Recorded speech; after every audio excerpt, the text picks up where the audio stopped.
What's going on, guys? It's Jimmy here with your $1,400 third stimulus check update and third stimulus package update. I'm going to give you the latest details on the passing of the third stimulus check package bill.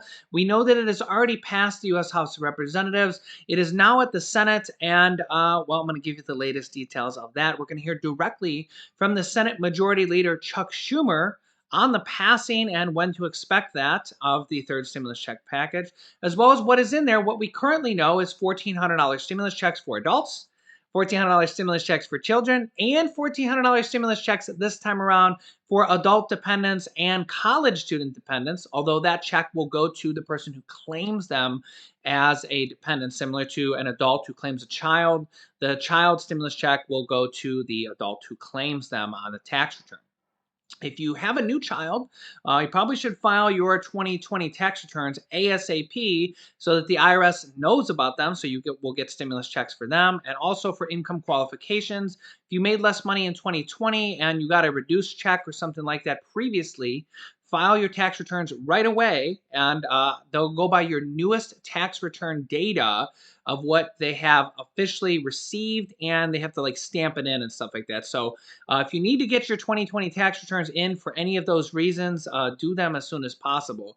The child income tax credits, which are the child stimulus checks in addition to the $1,400 that are $3,000 for children 6 through 17, that are going to be paid in monthly increments of $250 per month. There will also probably be an option to not do that, although you have to wait all the way to the end of next year.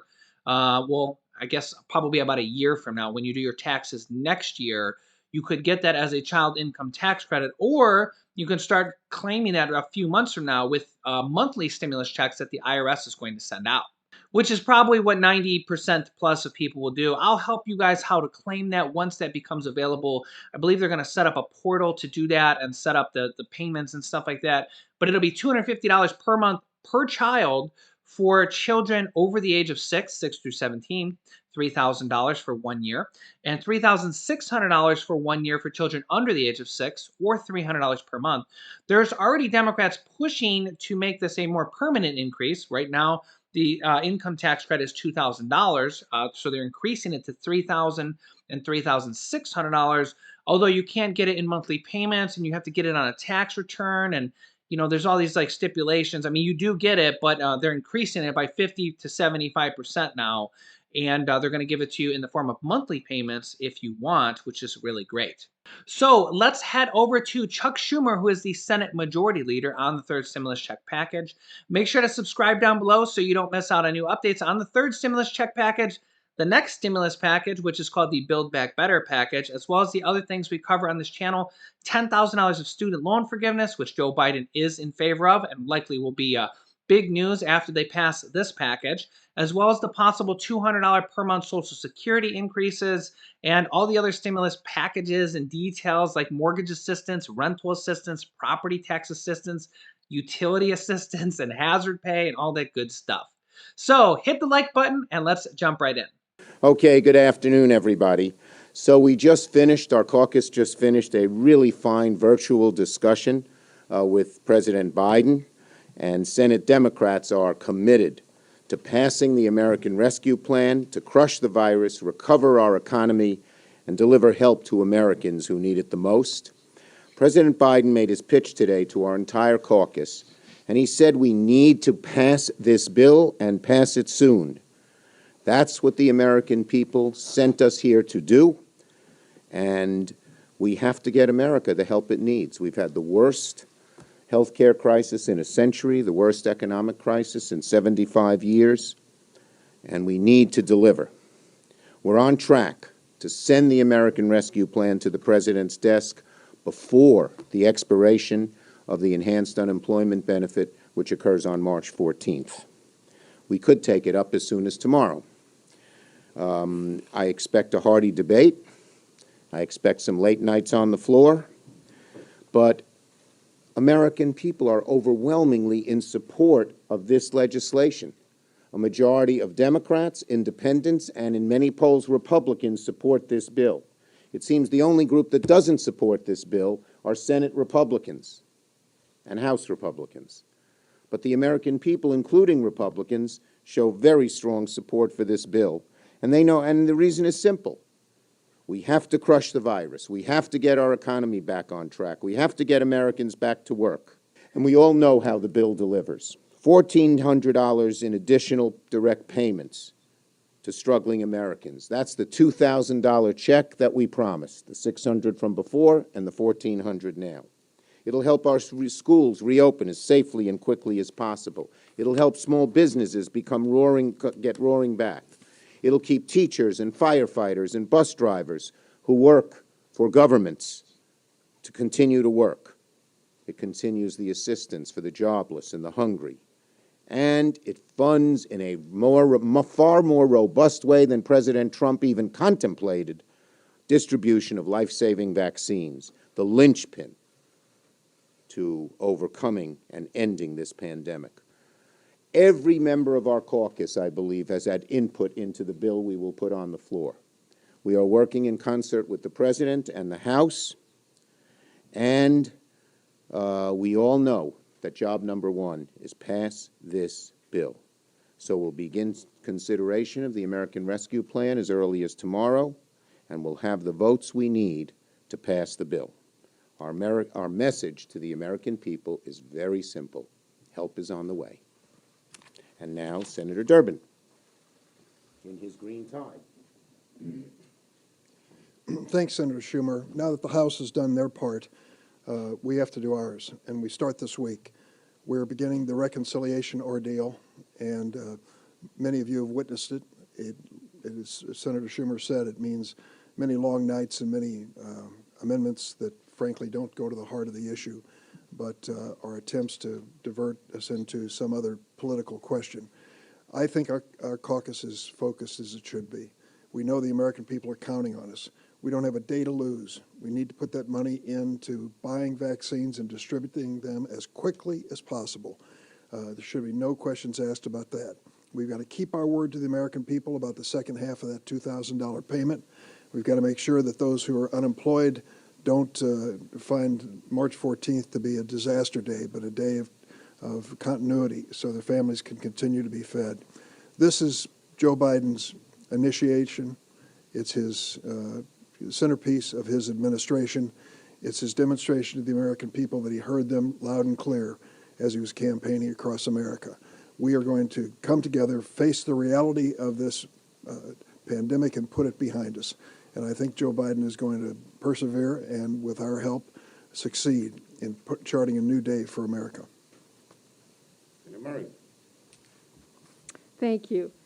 The American Rescue Plan deals with the kinds of problems that I have heard nonstop from people in my home state of Washington from the start of this crisis, like, how am I going to pay my bills and keep a roof over my head? How am I supposed to go to work if I don't have childcare or my kids aren't safely in school? Why can't I get a test? When can I get a vaccine?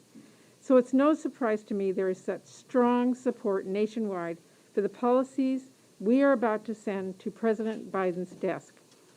Families need direct relief. We are going to send it. Too many are still out of work.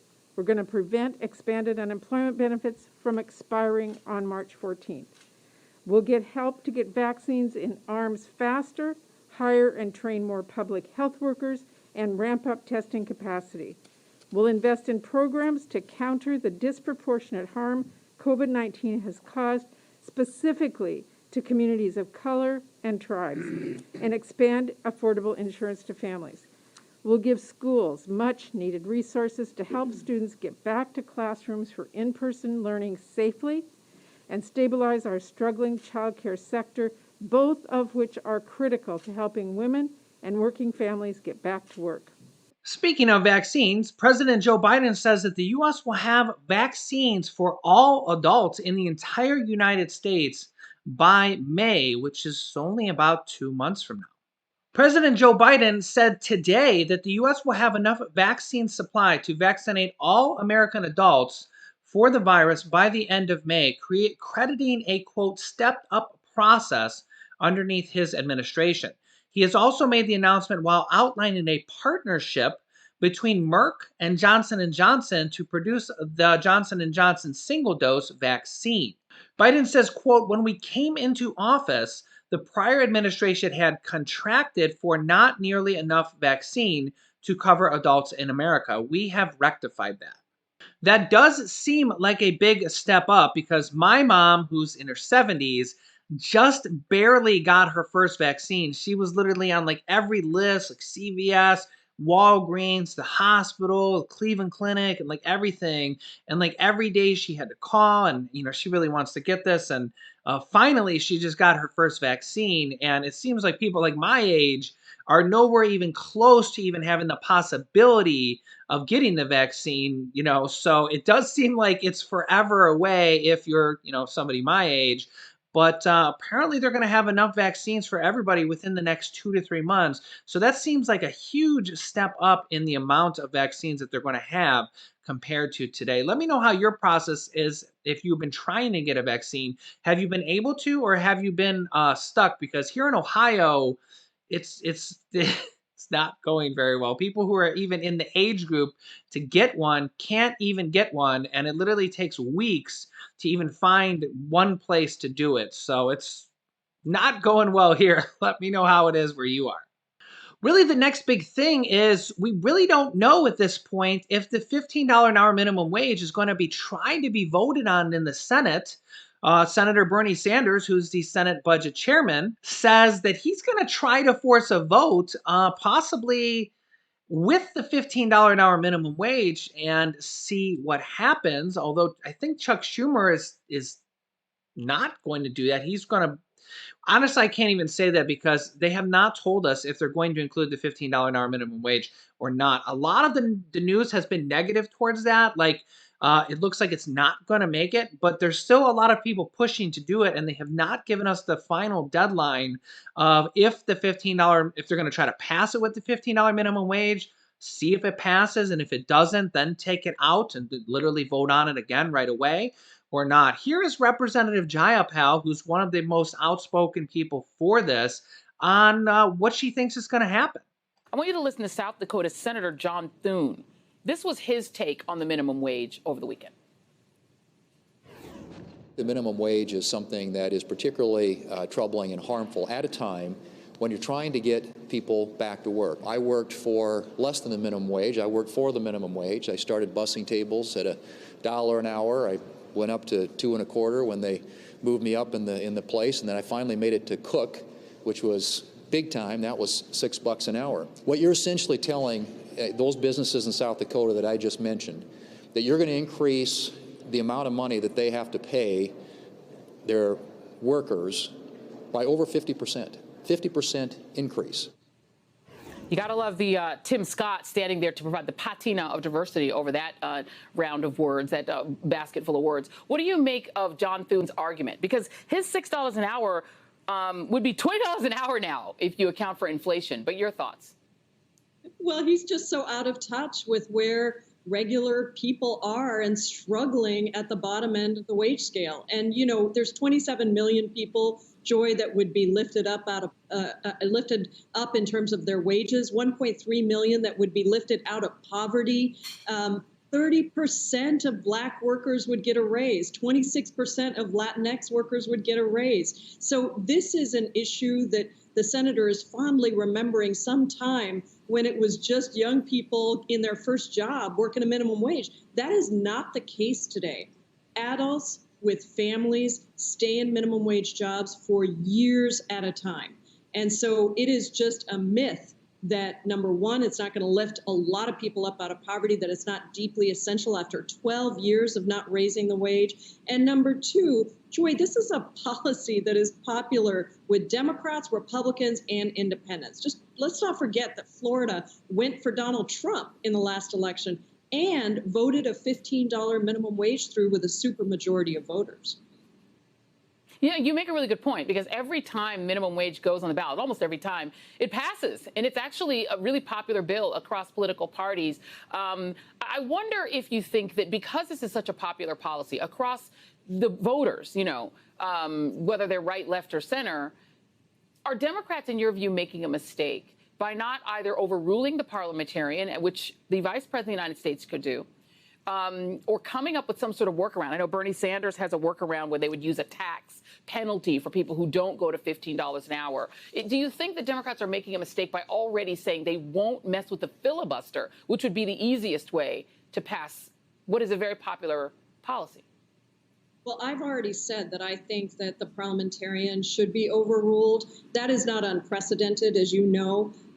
Hubert Humphrey did it in 1967 and 1969. Roosevelt did it in 1975. These are certainly unprecedented times where we could thank the parliamentarian for her opinion. It is an advisory opinion, and then we could still include it in the minimum wage bill. I've spoken to the Speaker about this. I've spoken to the White House about it. It's why the House left it in our bill, even after the parliamentarian's ruling, because we believe that it has to be included. And look, Joy, Democrats are going to have a choice here. Are we going to give Mitch McConnell veto power over all the things that we have promised to voters across the country and, you know, that are really popular? It's not just this.